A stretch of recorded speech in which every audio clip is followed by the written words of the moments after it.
Hello students, देखिए SSC CGL 2024 के लिए जो प्रैक्टिस सीरीज हमने स्टार्ट की थी, इसमें 3 क्लासेस कंप्लीट हो चुकी हैं। आज हमारी चौथी क्लास है। तो अगर कोई नया स्टूडेंट आज की क्लास देख रहा है तो सबसे पहले आपको इन 3 क्लासेस को जरूर देखना है जो पहले हो चुकी हैं, क्योंकि इन 3 क्लासेस में मैंने आपको पूरा डिटेल से एक्सप्लेन किया है कि हर एक क्वेश्चन को बताया और उसके साथ में उनका कंसेप्ट भी आपको बताया कि कौन सी चीजें आपको ध्यान में रखनी है, इससे रिलेटेड कौन सा सवाल आगे पूछा जा सकता है, वो सारी चीजें आपको रिवीजन करवा दी है मैंने।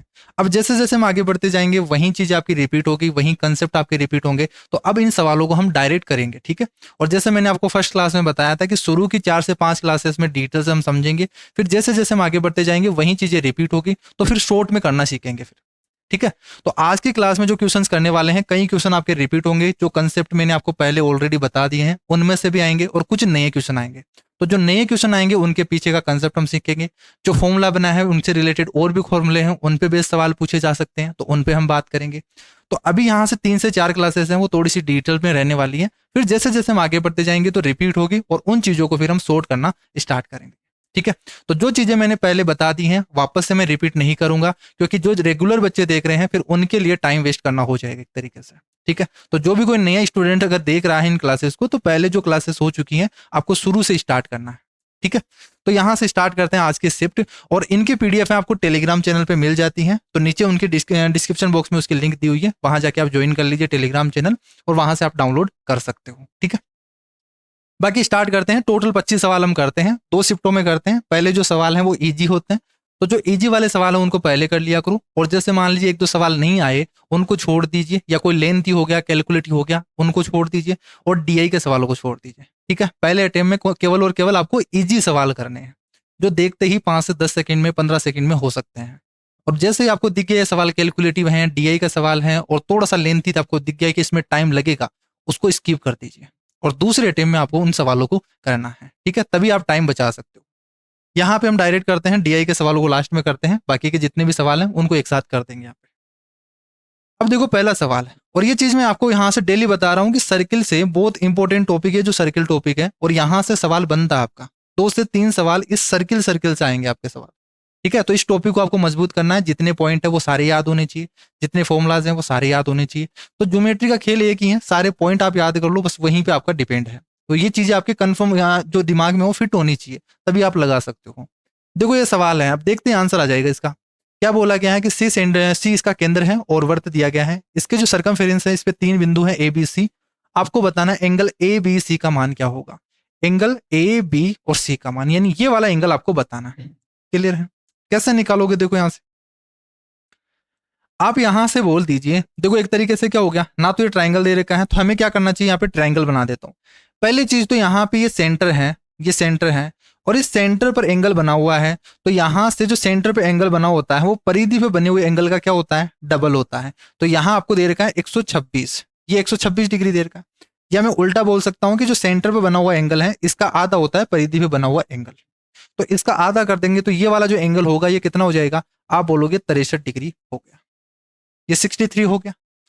अगर ये 63 हो गया, ये 126 है, हमें यहां पे जाना है, तो मैं क्या कर देता हूं, यहां से एक लाइन ड्रॉ कर देता हूं, तो ताकि ये क्या बन जाए, एक ट्राइंगल बन जाए। तो इस तरीके से मैंने क्या कर दिया, एक ट्राइंगल बना दिया। ये इस ट्राइंगल में बात करते हैं अपन, ठीक है।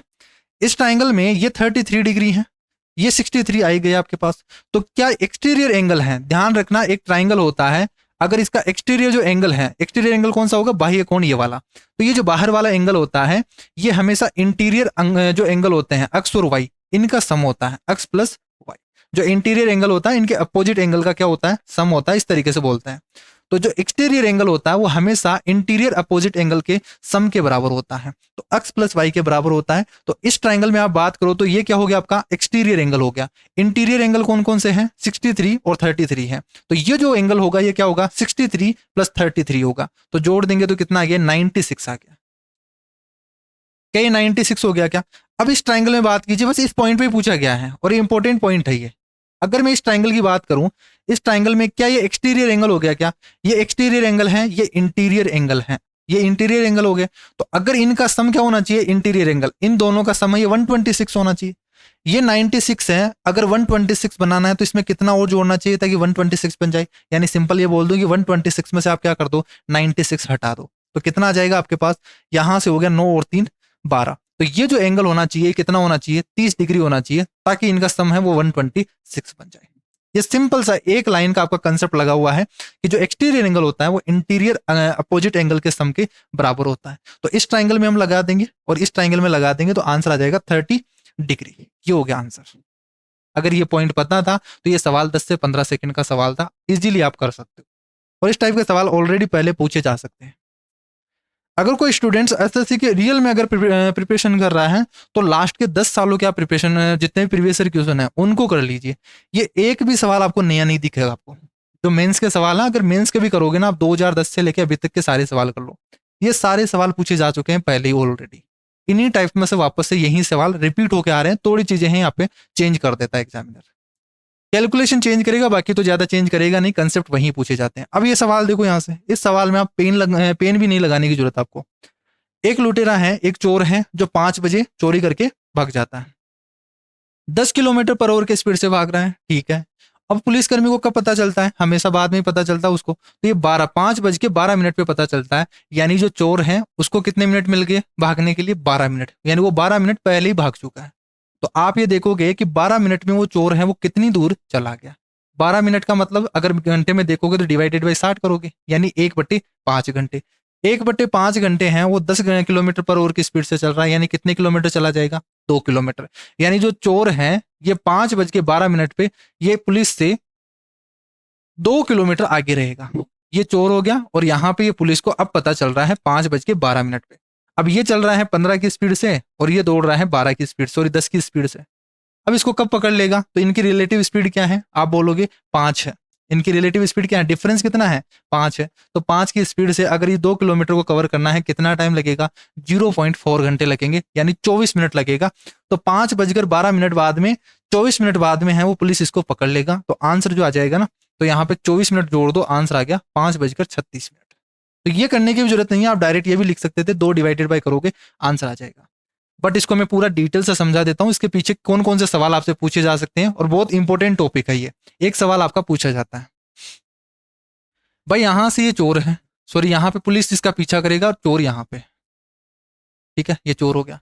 अब मैं बात कर रहा हूं यहाँ पे, हमेशा ध्यान रखना जब भी हम रिलेटिव स्पीड वाला कंसेप्ट लगाते हैं टाइम को इक्वल करते हैं। तो चोर देखो यहाँ से 5 बजे पहले ही रवाना हो चुका था, लेकिन ये 5:12 पे पुलिस को पता चला, तो ये 5:12 पे। तो चोर है वो कहाँ पहुंच चुका होगा, भाई 5:12 पे यहाँ पहुंच चुका होगा।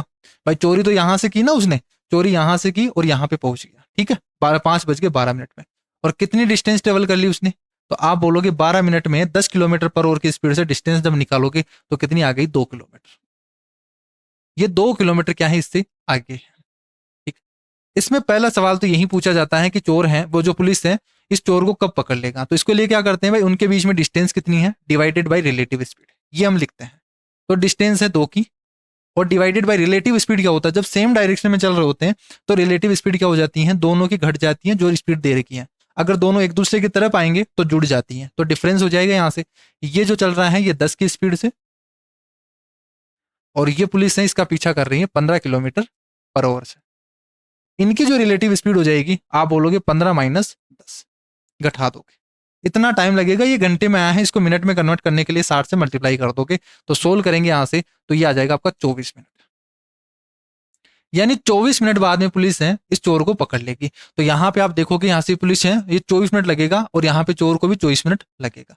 तो यहाँ पे कहीं ना कहीं पकड़ लेगी 24 मिनट बाद में। तो 5:12 में आप 24 जोड़ दोगे तो 5:36 पर इस चोर को है वो पुलिस पकड़ लेगी, ये आंसर आ जाएगा, ठीक है। इसमें एक और सवाल आपसे ये पूछा जाता है कि पुलिस ने कितनी डिस्टेंस ट्रेवल कर ली। पुलिस की डिस्टेंस कि पकड़ने जो पकड़ता है तो कितनी दूरी तय कर लेगा जो वो पकड़ेगा इसको। तो ये डिस्टेंस अगर मुझे निकालनी है, पुलिस के द्वारा तय की गई डिस्टेंस पकड़ने से पहले, तो वो डिस्टेंस निकालने के लिए क्या करते हैं अपन, भाई यहाँ पे जो डिस्टेंस है ये तो करना ही है आपको, डिस्टेंस है ये 2 डिवाइडेड बाई उनकी रिलेटिव स्पीड, ये भी सेम करना है 5, और जिसकी यहाँ पे ये तो क्या आ गया आपके पास, टाइम आ गया क्या, और यहाँ से जिसकी हमें डिस्टेंस निकालनी है, जिस व्यक्ति की डिस्टेंस निकालनी है उसकी स्पीड से मल्टीप्लाई कर देते हैं, तो 15 से मल्टीप्लाई कर देते हैं, ठीक है। तो यहां से ये 6 किलोमीटर चलेगा। तो 6 किलोमीटर बाद में क्या कर लेगा पुलिस है, उसको पकड़ लेगा चोर को। इसी में अगर ये पूछ लिया जाए भाई चोर कितना चलेगा, यहाँ पे ये पूछ लिया जाए भाई चोर है वो कितनी डिस्टेंस ट्रेवल कर लेगा जब वो यहाँ पे पकड़ा जाएगा तब तक, तो आप बोलोगे 2, इनके बीच में distance divided by relative speed in through जिसकी स्पीड चाहिए, जिसको यहाँ से डिस्टेंस चाहिए उसकी स्पीड से मल्टीप्लाई कर दो, 10 से मल्टीप्लाई कर देंगे, 5 दूनी 10 यानी 4 किलोमीटर। क्या क्लियर है क्या भाई? देखो यहाँ से 6 किलोमीटर, यहाँ से लेके 6 किलोमीटर पर, और ये 2 किलोमीटर आगे हैं तो यहाँ से 4 किलोमीटर पर। क्लियर है क्या? यहाँ से तो ये 3 टाइप के सवाल यहाँ से पूछे जाते हैं। पहला टाइप का सवाल ये पूछा जाएगा कि कितने टाइम बाद में इसको पकड़ लेगा। दूसरा ये पूछा जाएगा कि चोर है वो कितनी डिस्टेंस कवर कर लेगा पकड़े जाने से पहले। तीसरा सवाल कि पुलिस है चोर को पकड़ेगा तब तक कितनी डिस्टेंस ट्रेवल कर लेगा। ये 3 सवाल इसमें पूछे जाते हैं मेनली, इसके बाहर नहीं पूछा जाएगा। तो तीनों चीजों का ध्यान रखना, यही सेम टाइप का यहाँ से कंसेप्ट पूछा जाता है। ये सवाल देखो यहाँ से डायरेक्ट कर सकते हो। इस सवाल को क्या बोला गया है, टाइम एंड वर्क के जितने भी सवाल होते हैं उनके ट्रिक से कर सकते हो। 15 व्यक्ति हो 12 घंटे में काम करके प्रति सप्ताह है वो 18,000 रुपए कमाता है, और 18 व्यक्ति प्रतिदिन 9 घंटे काम करके प्रति सप्ताह कितने कमाएंगे। इसमें बिना किसी फॉर्मूले के आप कर सकते हो। कैसे भाई? देखो 18,000 रुपए कमा रहे हैं, ये आपको दे रखा है इतना कमाता है। कितना काम करता है? 15 व्यक्ति हैं वो 12 घंटे काम करता है, तो 15 व्यक्ति हैं ये 12 घंटे काम करते हैं तब इतना कमाते हैं। और हमें किसका चाहिए? 18 व्यक्ति हैं वो 9 घंटे काम करे, तो इसको मल्टीप्लाई कर दो। 18 व्यक्ति हैं वो 9 घंटे काम करे तो कितना कमाएगा भाई? इन्होंने काम किया तो कितना कमाया? इतना कमाया। इनका हमें चाहिए तो मल्टीप्लाई कर देंगे, बस यहां से सोल्व कर दो, आंसर आ जाएगा। सोल्व करेंगे तो आप बोल दीजिए यहां से कितना जाएगा। देखो 6 से काट दीजिए तो 7 18 और 6 18 और 6 दूनी 12, 2 से काटेंगे यहाँ से तो 9 बार चला गया। 3 से काटेंगे तो 3 पंजे 15 और 3 तिया 9 हो गया। 5 से तो नहीं करता, यहाँ से 5 दूनी 10 अगर काटना चाहो तो कर सकते हो। कितना हो गया? देखो 3 दूनी 6, 6 18, 18 नाम 162, तो ये हो गया 162 डबल 0। बिना किसी फॉर्मूले के आप यहाँ से सोल्व कर सकते हो। ये चीज आप डायरेक्ट लगा सकते हो, ये आप ट्रिक भी बोल सकते हो इसको। ये हो गया इसका आंसर। बट अगर यहाँ से अगर बेसिक से ही आप करना चाहते हो कि इसमें मैंने यहाँ से कैसे लगाया, तो आप यहाँ से इस तरीके से करते हैं भाई इन्होंने कितना काम किया, तो इस तरीके से m1 इंटू d1 इतना divided by w1 is equal to m2 into d2 divided by w। यहाँ पे 4 चीजें हैं, 4 चीजों में से देखो 2 3 4 6 चीजें यहाँ पे, ठीक है 6 वेरिएबल हैं, तो 6 में से आपको 5 चीजें दे रखी हैं और एक चीज आपसे पूछी गई है। लगा दीजिए यहाँ से, अगर लगाना चाहते हो फॉर्मूला याद करना चाहते हो तो इस तरीके से लगा दीजिए। इनमें से आपको 5 चीजें दे रखी हैं, 6ठी चीज आपसे पूछी गई है, आंसर आ जाएगा। बट हमेशा ध्यान रखना एग्जाम में आपको ऐसे ही करना है। ये 4 से 5 सेकंड का सवाल है आपका, ठीक। डीआई के सवाल है, छोड़ दीजिए। अब ये सवाल लास्ट क्लास में आ चुका है, डायरेक्ट करेंगे बिना पेन के। देखो 40 वस्तुएं यहाँ का विक्रय मूल्य है, 50 वस्तुओं के क्रय मूल्य के बराबर है, तो उल्टा भी करोगे तो यहाँ से प्रॉफिट ही पूछा गया, तो प्रॉफिट कब होगा? वो 40 से 50 में बेचेगा, तो 40 से 50 में बेचेगा, यानी 4 से 5 का रेशियो हो गया। 4 से 5 का मतलब क्या होता है? 1/4, 25% आंसर आ गया। रिक्शन आपको पता है 1/4 है, तो 1/4 का मतलब क्या होता है? 25%। क्या क्लियर है? यहाँ से आंसर ये हो गया। नेक्स्ट सवाल देखो यहाँ से, ये कंसेप्ट मैं पहले बता चुका हूं कि जब भी आप देखो 24 64 कैलकुलेशन में काम आएगा। ये जो टेबल बताई थी मैंने 24 64 है, उसमें रेडियस क्या होती है? एरिया अगर 24 64 हो तो उसकी रेडियस क्या होगी? तो आप डायरेक्टली तो बोलोगे ना, यहाँ से 28 होती है रेडियस अगर उसकी। यहाँ पे आपको पृष्ठीय क्षेत्रफल दे रखा है, यानी 4πr² दे रखा है। देखो यहाँ पे कैलकुलेशन में काम आएगी वो टेबल जो मैंने आपको बताई थी। 4πr² है, ये आपको दे रखा है 24 64, क्या यही दे रखा है? ठीक है। अगर मैं इस 4 को मैं गायब करना चाहता हूं तो मैं इस तरीके से लिख सकता हूं यहाँ पे कि 2r का स्क्वायर इज इक्वल टू 24 64, ये भी तो लिख सकता हूं। यानी अगर यहाँ पे ये जो r है, अगर मैं इसको कैपिटल R बोल दूं तो ये कैपिटल R कितना होगा? यहाँ पे 24 64 बनाने के लिए 2r की जगह क्या होना चाहिए? क्या यहाँ पे 28 होना चाहिए क्या? तभी होगा। तो 2r की वैल्यू 28 है, तो क्या r की वैल्यू कितनी हो गई? 14 सेंटीमीटर हो गई क्या? इसको सोल्व करने की भी जरूरत नहीं है, देखते ही आप बता दोगे, ये तो मैंने आपको लिख के समझाया है। बट अगर आपको टेबल याद है 24 64 देखोगे, यहाँ पे 4πr² है, बस डायरेक्ट क्या कर दो, जो 28 था उसका आधा कर दो, 14 आ गया। रेडियस आ गई कितनी? 14 सेंटीमीटर, बिना सोल की आ गई। अब 14 सेंटीमीटर है, इसका वॉल्यूम बताना है, तो वॉल्यूम क्या होता है? वॉल्यूम होता है 4/3πr³। क्या ये होता है क्या? इसको मैं क्या बना सकता हूं भाई? 4πr², ये तो मैं एज इट इज लिख दूं, और इसको मैं क्या कर दूं? r/3 से मल्टीप्लाई कर दूं, तो क्या सेम फॉर्मूला ही है क्या ये भी? अब इसकी जगह आप पुट कर दीजिए भाई। 4πr² कितना है? 24 64 है, ये 24 64 है, इंटू r हमें पता चल ही गया यहाँ से बिना सोल्व के 14, और डिवाइडेड बाई 3, ये हो गया। अब बस इस कैलकुलेशन को सोल्व करना है और आंसर आ जाएगा। अब लेकिन यहाँ पे देखो ऑप्शन है वो सब नजदीक से हैं, तो एग्जैक्ट आपको सोल्व करना ही पड़ेगा इसको। 14 चौक 56, यहाँ पे कैरी चला जाएगा 5, 14 और यहाँ से 84, 84 और 5 जोड़ोगे 89, ये कैरी चला गया 8, 14 चौक 56, 56 और 8 जोड़ोगे तो यहाँ पे हो गया 56 और 8 64, ये कैरी चला गया 6, 14 दूना 28, 28 और 8 और 6 जोड़ोगे यानी 34, क्या ये बन गया क्या? डिवाइडेड बाय 3 कर दोगे यहाँ से तो 1 1 और 3 चौक 12, ठीक है, यहाँ से 1 और 1 बचेगा, 3 चौक 12 हो गया और 2 बचेगा, 3 इंटू 24 और 3 आम 27, 28 29 2 3 इंटू 24, ठीक है। तो जो आंसर आएगा ना वो 11,498 पॉइंट समथिंग, यहाँ से 2 बच गया तो 6 हो जाएगा इस तरीके से, ये आंसर हो गया। अब अगर इस सवाल को आप बेसिक से करोगे, एक एक चीज को आप 22/7 पुट करोगे फिर रेडियस निकालोगे तो यही सवाल आपका 1 से 2 मिनट ले लेगा। यहाँ पे देखो हमने 10 सेकंड 15 सेकंड बचा लिया, ठीक है। और अगर यहाँ पे भी आप डायरेक्ट पुट करोगे ना वैसे 4/3 22/7 फिर आर आर आर इस तरीके से पुट करोगे फिर कैलकुलेशन करोगे तो बहुत ज्यादा कैलकुलेशन बन जाएगी और ये सवाल 3 से 4 मिनट लेगा आपका अगर बेसिक से करोगे सवाल को। और अगर आपको टेबल पता है तो यहाँ से रेडियस आ गई 14 सेंटीमीटर डायरेक्ट आ गई, मैंने यहाँ से कन्वर्ट करके वही बता दिया, इसी का यूज ले लिया पूरा का पूरा जो गिवन था, 2464 रेडियस हमें पता है, सोल्व करेंगे आंसर आ जाएगा। यही बेस्ट तरीका है इस टाइप के सवाल को करने का। और ये जो टाइप के सवाल हैं ये वापस से रिपीट होते हैं हर एग्जाम में, ये कई सालों से हो रहा है ऐसा ही, आपको देता है पृष्ठीय क्षेत्रफल दे देता है और पूछ लिया जाता है आयतन, आयतन दे देगा पृष्ठीय क्षेत्रफल पूछ लेगा तो उल्टा पूछ लेगा, क्या फर्क पड़ेगा उससे। नेक्स्ट सवाल देखो यहाँ से, अब ये सवाल देखो बहुत इजी सवाल है, यहां से आप ध्यान रखना 25 सवालों में से लगभग 17 से 18 सवाल तो बिना पेन लगाने वाले क्वेश्चंस होते हैं। ये देखो दो संख्याओं के बीच का अंतर 48 है, उनके रेशियो है वो 7:3 है, तो क्या मैं इस तरीके से बोल दूं इनके बीच में डिफरेंस कितना है 4 का, तो 4 यूनिट की वैल्यू कितनी है 48 है, तो 1 यूनिट की वैल्यू क्या हो गई 12 हो गई। पूछा क्या है दोनों का सम बता दीजिए, 10 है तो 12 इंटू 10 आंसर आ गया 120 बिना पेन लगाए। एक शहर है देखो यहाँ से 2020 में शहर की जनसंख्या है वो कितनी है, आप बोलोगे यहाँ पे हो गया 50 लाख है, ठीक है। तो शहर की जनसंख्या थी वो 50 लाख थी, जनसंख्या है वो सालाना 7.5% बढ़ जाती है, तो ये आपका सक्सेसिव वाला टाइप हो गया। और सक्सेसिव को मैंने कंप्लीट बता दिया, 3 तरीके से बताया था यहाँ से, बेसिक से भी कर सकते हो, फ्रैक्शन से भी कर सकते हो, फॉर्मूले से भी कर सकते हो। यहाँ सबसे बेस्ट कौन सा रहेगा, फॉर्मूला भी कर सकते हो या फ्रैक्शन कर सकते हो। फॉर्मूला बेस्ट रहेगा, डायरेक्ट निकल के आ जाएगा कितना परसेंट इंक्रीज हो गया। और फॉर्मूला क्या होता है x plus y plus x y by 100, ये होगा क्या 7.5 का डबल करोगे, लिखना नहीं आपको, देखो 7.5 का डबल कर दो 15 हो गया, प्लस 7.5 का स्क्वायर करोगे तो देखो हमेशा ध्यान रखना, हमेशा ध्यान रखना, कैलकुलेशन ट्रिक बता रहा हूं, अगर किसी भी संख्या है उसका यूनिट डिजिट अगर 5 हो, अगर यूनिट डिजिट क्या हो 5 हो और उसका स्क्वायर निकालना हो, ये स्क्वायर वाला तरीका बता रहा हूं, ठीक है।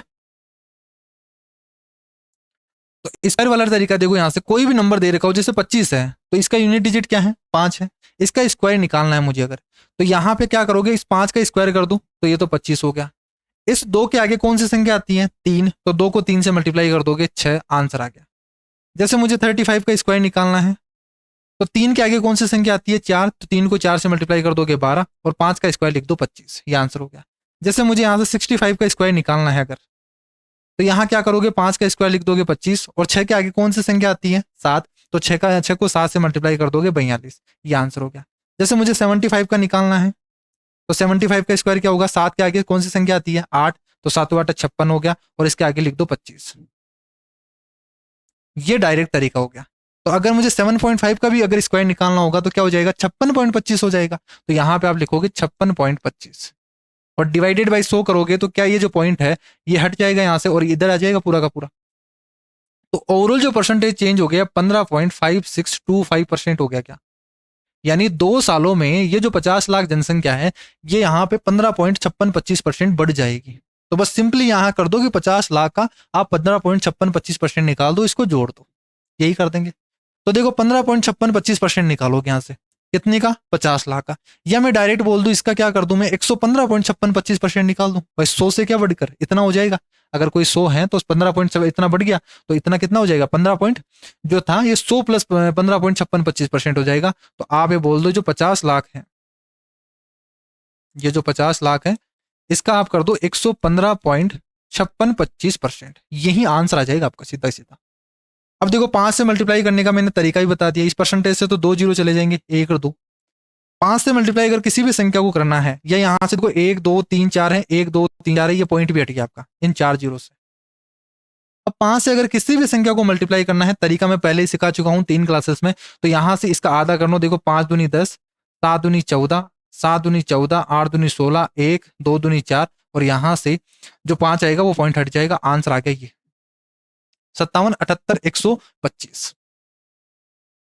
ये तरीके आपको पता होने चाहिए, ध्यान रखना, ठीक है। ये चीजें आपको ध्यान होनी चाहिए, जितने भी कैलकुलेशन वाली चीजें हैं, 5 से मल्टीप्लाई करना, स्क्वायर निकालना, अगर ये चीजें पता है तभी कर पाओगे ये चीजें, नहीं तो कैलकुलेटिव बना दोगे क्वेश्चन को। अब ये सवाल देखो यहाँ से सीधा सीधा, ये चीज तो आप माइंड में निकाल सकते थे, माइंड में भी नहीं निकाला, मान लीजिए ये चीज कर दोगे डायरेक्ट, इतना आ गया, कितना सेकंड लगेगा, 5 से 10 सेकंड लग गए इसमें। इस चीज को सोल्व करोगे, इसमें 5 सेकंड लगेगा, आंसर आ गया 15 सेकंड में। और इसी सवाल को आप एक बार बेसिक से करके बता दो मुझे, क्या इस सवाल को आप बेसिक से 2 से 3 मिनट तो मिनिमम लगेंगे इस सवाल को, अगर फ्रैक्शन भी लगाओगे तो भी लगेगा। तो सबसे बेस्ट अप्रोच यहाँ से डायरेक्ट यही है कि आप इफेक्टिव रेट लगा दो। इसको इफेक्टिव रेट भी बोल सकते हैं या सक्सेसिव ओवरऑल रेट भी बोल सकते हैं, कि ओवरऑल रेट इतनी हो गई बढ़ने में, तो इतना बढ़ जाएगा ओवरऑल 2 सालों में, तो 2 सालों में बढ़ते क्या हो जाएगा, यहाँ से इतना हो जाएगा। क्या क्लियर है? यहाँ से इसी तरीके से आपको एग्जाम में लगाने और टाइम बचाना है। मैं अभी पूरा डिटेल से समझा रहा हूँ, इसीलिए टाइम ले रहा हूँ पूरा का पूरा। अब जैसे 1-2 क्लासेस हो जाएगी, पूरी स्पीड पकड़ लेंगे अपन, फिर ऐसा पूरे डिटेल से नहीं समझाऊंगा।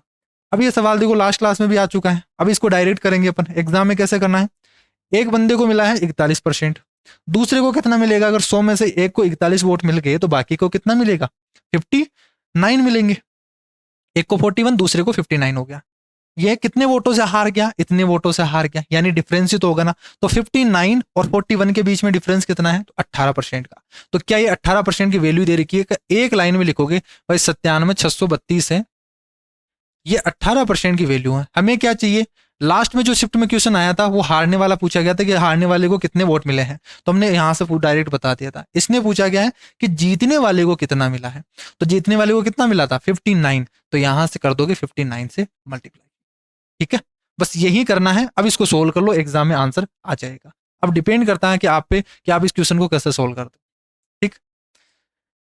देखो 18 से डिवाइड कर देता हूं मैं इसको, तो 18 से डिवाइड करेंगे, 18 या 54, 18 चौक 72, 18 पंजे 90, 7 बचेगा, 18 चौक 72, 72 और 4 बचेगा, 18 दूना 36, 36 और 4 3 7, 18 या 54, 18 चौक 72। क्या ये हो गया क्या यहाँ से? और यहाँ पे सभी का देखो यूनिट डिजिट सभी का अलग अलग है, तो 9 को 4 से मल्टीप्लाई करोगे, यूनिट डिजिट कितना आ गया यहाँ पे? यूनिट डिजिट आ गया 6। लास्ट में डिजिट जो आएगा वो 6 आएगा, लास्ट में डिजिट क्या आएगा? 6 आएगा, बाकी का कुछ भी आए हमें नहीं पता। आंसर जो होगा ये हो गया। पूरा सोल्व करेंगे ही नहीं अपन एग्जाम में। हमें दिख गया कि यहाँ पे यूनिट डिजिट सभी का अलग अलग है और जो आंसर आएगा उसका यूनिट डिजिट 6 है, तो यहाँ पे कैलकुलेशन क्यों करें अपन पूरी? इसमें हम 10 सेकंड क्यों लगाएंगे? ये 10 सेकंड लगाना ही नहीं है आपको, दिख गया आंसर तो कर दोगे बस। ऐसा यही एग्जाम अप्रोच होनी चाहिए, यही तरीका होना चाहिए, हर एक सेकंड आपको बचानी आनी चाहिए। अब एवरेज का सवाल है, एवरेज के सवालों में कभी भी मैं बेसिक नहीं बताऊंगा, कभी भी। इसका डायरेक्ट तरीका, इसको बोलते हैं थॉट प्रोसेस। एवरेज में हमेशा मैं थॉट प्रोसेस बताता हूँ, और थॉट प्रोसेस सीख लेना। थॉट प्रोसेस क्या होती है? हर एक टाइप, जब भी जितने भी क्वेश्चन आएंगे, हर क्वेश्चन आपको करेंगे तो यहाँ पे आपका जितने टाइप हैं वो सारे क्लियर हो जाएंगे। इनके कितने भी क्वेश्चन आ जाए मैं सभी को थॉट प्रोसेस से करूंगा, बिना पेन लगाए बताऊंगा आपको। क्वेश्चन चाहे कुछ भी बोले, मैं एक नई कहानी बनाऊंगा अपने घर के मेंबर की, समझना। देखो यहाँ से क्वेश्चन पढ़ लीजिए दोबारा। यहाँ से देखो क्या बोला गया है कि कार्यालय है, ठीक है, एक ऑफिस है जिसमें 12 कर्मचारी हैं, और सभी का कर्मचारियों का जो औसत आयु है, सभी की जो औसत आयु है, औसत का मतलब क्या होता है? सभी की बराबर बराबर अगर देखे तो इन 12 कर्मचारियों की सभी की औसत आयु है वो 35.5 वर्ष है, ठीक। एक नया कर्मचारी उसमें शामिल हो जाता है, एक नया कर्मचारी उस ऑफिस में आ जाता है, और औसत आयु है वो 37 वर्ष हो जाती है। कितनी हो जाती है? 37 वर्ष हो जाती है। नए शामिल हुए कर्मचारियों की वर्तमान आयु कितनी है? कि जो नया में शामिल हुआ है, जो एम्प्लॉय शामिल हुआ है, उसकी एज कितनी है, वो आपसे पूछी गई है। ये तो क्वेश्चन की बात हो गई। अब मैं एक कहानी सुना देता हूं ताकि आपको अच्छी तरीके से समझ में आए। क्वेश्चन को पढ़ लीजिए, ठीक है, एक बार दोबारा पढ़ लीजिए, दोबारा से कहानी बता रहा हूं, पूरा अच्छी तरीके से समझा रहा हूं। देखो इस तरीके से समझो कि एक परिवार है, एक घर है, उसमें 12 मेंबर हैं, ठीक है। इन 12 मेंबर के पास में, सबके पास में कितने कितने रुपए थे? 35.5 रुपए थे। सबके हिस्से में कितने थे भाई? 35.5, 35.5, 35.5 इतने रुपए थे। अब घर में एक नया मेंबर आ गया, यानी आपके पापा आ गए, मान लीजिए बाहर रहते हैं और बाहर क्या हो गया, काम से वो बाहर से घर पे आते हैं, और जैसे ही घर पर आते हैं, सबके हिस्से में कितने कितने हो जाते हैं, देखो 37 रुपए हो जाते हैं। अब ऐसे कैसे हो गया भाई, जो 35.5 रुपए थे आपके पास में, अब 37 हो गए। तब आपको पैसे देंगे, जो आपके पापा हैं वो पैसे देंगे तभी तो होंगे वो। और कितने रुपए देंगे आपको, ये 37 बनाने के लिए कितने रुपए देने पड़ेंगे एक व्यक्ति को, तो आप बोलोगे 35.5 और 37 को बनाने के लिए 1.5 रुपए चाहिए हमें, 1.5 रुपए चाहिए प्रत्येक बंदे को। तो आपके पापा ने क्या किया, जो आप 12 मेंबर थे उन सभी 12 मेंबर को 1.5 यानी 1.5 रुपए सभी को दे दिए। तो कितने रुपए दे दिए टोटल, तो वहां से 12 और 1.5 से मल्टीप्लाई करोगे, यानी इसका क्या करना, 12 + 6 18 रुपए। आपके पिताजी ने आप सभी को कितने रुपए दे दिए, 18 रुपए दे दिए। ठीक है, यानी वो 18 रुपए तो लेके आए हैं, और यहां से खुद का है, खुद के पास तो वो 37 रुपए बच गए, और 18 रुपए जो एक्स्ट्रा लेके आए थे वो 12 व्यक्तियों के बीच में उनको बांट दिया, सबको 1.5 रुपए दे दिए। तो ये तो हो गया 18 रुपए एक्स्ट्रा दे दिए, और खुद के पास 37 रुपए थे, यानी उनके पास में टोटल कितने रुपए थे शुरू में जब वो आए तब, यानी 37 और 18 जोड़ोगे 55 रुपए, तो उनके पास में 55 रुपए थे। तो वर्तमान आयु, यहाँ पे वर्तमान आयु पूछा है, इसका मतलब क्या हो गया कि वर्तमान में उनके पास में कितने रुपए थे जब वो एंटर किए थे, ये हमसे पूछा है। क्या क्लियर है क्या कहानी, भाई आपके घर में इतने मेंबर हैं, सबके पास में 35.5 रुपए थे, जैसे ही कोई नया मेंबर ऐड हुआ तो 37 हो गया, इसका मतलब इन 12 व्यक्तियों को सबको 1.5 रुपए दे दिए, तभी तो होगा 37। तो 18 रुपए इन्होंने दे दिए, 18 रुपए तो इनको दे दिए, और बाकी का जो 37 था उनके पास था ही पहले, तो 37 + 18 है वो एक्स्ट्रा लेके आए थे 18 रुपए, जो सभी को बांट दिए अपने में। ठीक है, तो आंसर कितना आ जाएगा, 55 आ जाएगा। अब सवाल चाहे कुछ भी हो, आपको इसी तरीके से करने, मतलब पैसे बांटने आपको इक्वल में, तभी ये क्वेश्चन हो पाएगा। अब जब भी यहाँ पे एवरेज के सवाल आएंगे इसी तरीके से मैं बताऊंगा, सेम कहानी बनेगी आपकी, जितने भी पैसे हैं उनको सभी में बराबर बराबर बांटना है, अब चाहे कम पड़े चाहे ज्यादा पड़े, बस वही चीजें होगी भाई, जितने कम है उनको सभी को इक्वल कर देंगे। नेक्स्ट सवाल देखो क्या बोला गया है, एक क्यूब दे रखा है जिसकी साइड 3 सेंटीमीटर है, और इनमें से आपको बताना है कि घन का पृष्ठीय क्षेत्रफल, ठीक है, पृष्ठीय क्षेत्रफल सरफेस एरिया और वॉल्यूम के बीच का अनुपात क्या होगा। तो देखो पृष्ठीय क्षेत्रफल क्या होता है 6a², और वॉल्यूम क्या होता है a³, इनके बीच का रेशियो कितना है 6:a है, और a की वैल्यू कितनी दे रखी है 3 दे रखी है, तो 6:3 यानी 2:1।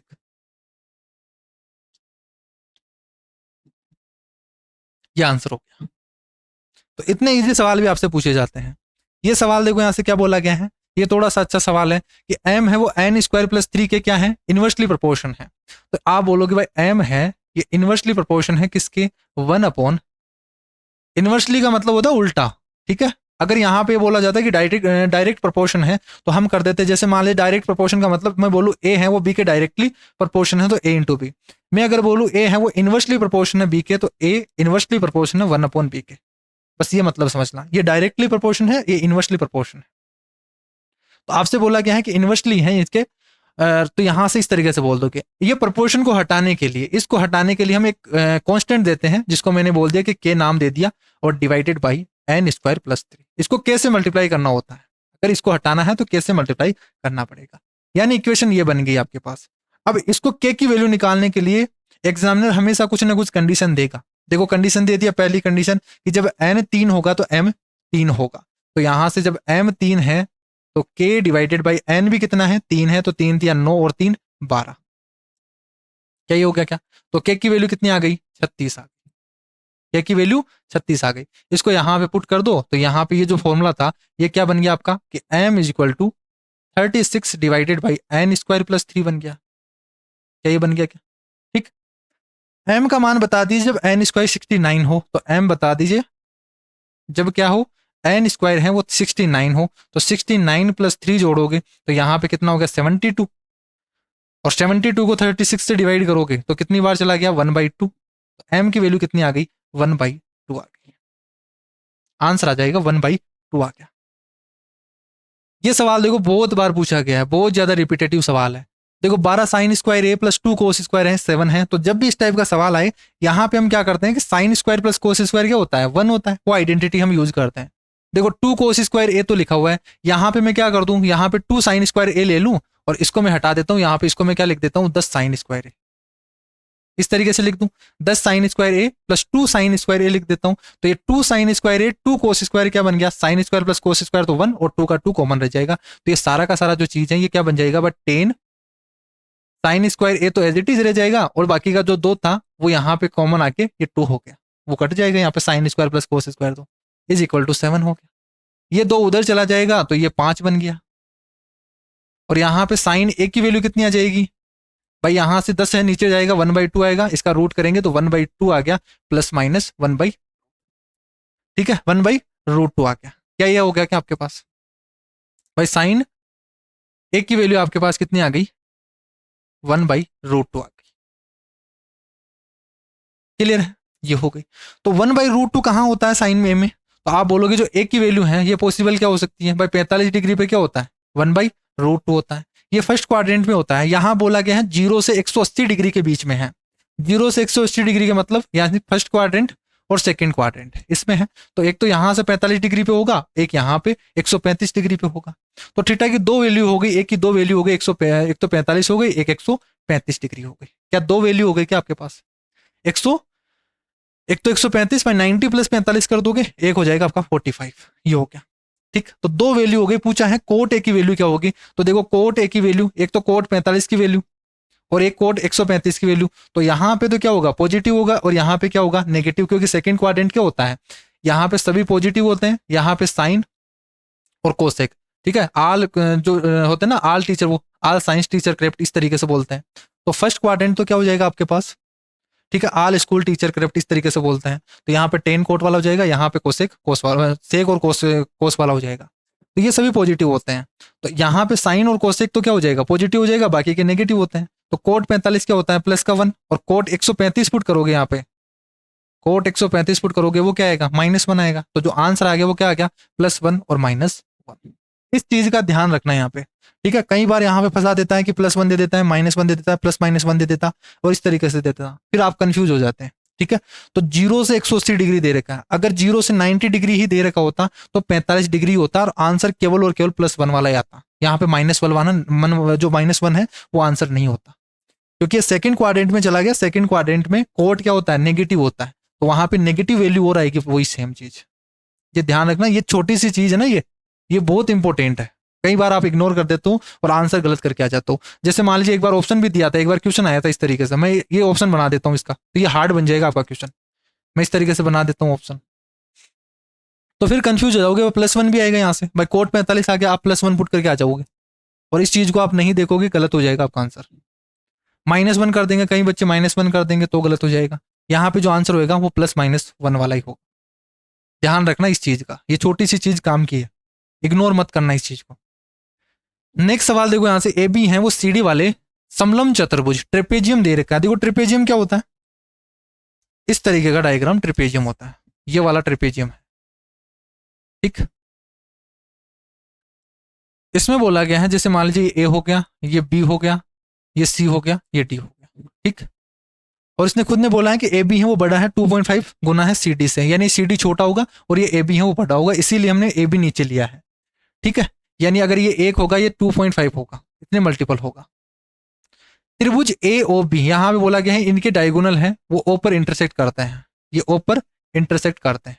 ठीक है, और पूछा गया है हमसे कि जो एरिया ए ओ बी है, ए ओ बी ये वाला एरिया और ये वाला एरिया, इनके बीच का क्या पूछा गया है, रेशियो पूछा गया है। ठीक है, तो ध्यान रखना यहां से जो दोनों ट्राइंगल हैं, अब यहां से बताओ शीर्षाभिमुख कौन से, शीर्षाभिमुख कौन होता है ना, जो वर्टिकली अपोजिट एंगल होता है, यानी ये एंगल अगर थीटा है तो ये वाला एंगल थीटा होगा। ये एक दूसरे के क्या है पैरेलल है, तो यहां से क्या हो गए एक दूसरे के क्या हो गए, ये सिमिलर हो गए। और सिमिलर की मैंने प्रॉपर्टीज बता दी क्या, हमेशा ध्यान रखना सिमिलर ट्राइंगल जब भी होते हैं तो उनके जो एरिया का रेशियो होता है वो साइड के स्क्वायर के रेशियो के अनुपात में होता है। तो इनके जो एरिया का रेशियो होगा ट्राइंगल ए ओ बी, ये चीज मैं पूरा एक्सप्लेन कर चुका हूं, इसीलिए बोल रहा हूं कि जो नया स्टूडेंट है वो जरूर देखना है। यहां से एक हो गया आपका सीओडी, ये जो ट्राइंगल है एक दूसरे के सिमिलर हो गए और यहां से सिमिलर हो गए, तो इनके जो एरिया का जो रेशियो होगा ये इनके साइड के रेशियो के बराबर होगा। तो साइड क्या हो गई, एक तो ए बी हो गई, एक सी डी आपको दे रखी है, तो आप कर दो 2.5 और डिवाइडेड बाई 1, इनका स्क्वायर कर दो, तो ये हो गया 625 डिवाइडेड बाई 100, ये हो गया क्या और सोल्व करोगे 25 से तो ये 25 बार चला गया, ये 4 बार, तो 25 डिवाइडेड बाई 4 क्या आ जाएगा, इसका रेशियो आ जाएगा 25:4, ये आंसर होगा। ये डायग्राम वगैरह बनाने की जरूरत नहीं है, यहां से केवल और केवल आपको क्वेश्चन समझना होता था कि अगर यहाँ पे पैरेलल दे रखा है, एबीसीडी दे रखा है, ऊपर वाला और नीचे वाला क्या हो गया, एक दूसरे के सिमिलर हो गए। सिमिलर होते क्या करना है, 1 और 2.5 है, इसका स्क्वायर करके क्या कर दो, रेशियो निकाल दो। ठीक है, तो सिंपल सा सवाल है, देखने में बहुत बड़ा लगेगा आपको। अब ये चीज तो मैंने आपको देखो लास्ट क्लास में बोला था, जितने भी ट्रिपलेट हैं वो सारे याद कर लीजिए, आंसर हो गया डायरेक्ट। 6, 7, 10 ये नहीं होता, 5, 12, 13 का होता है, 5, 11, 13 नहीं होता है, 12, 16, 20 है, ये 3, 4, 5 का ही मल्टीपल है। 3, 4, 5 का ही कितने गुना है, 4 गुना है। देखो ये भी 4 गुना है, ये भी 4 गुना है, तो देखते ही आंसर आ जाएगा यहाँ पे।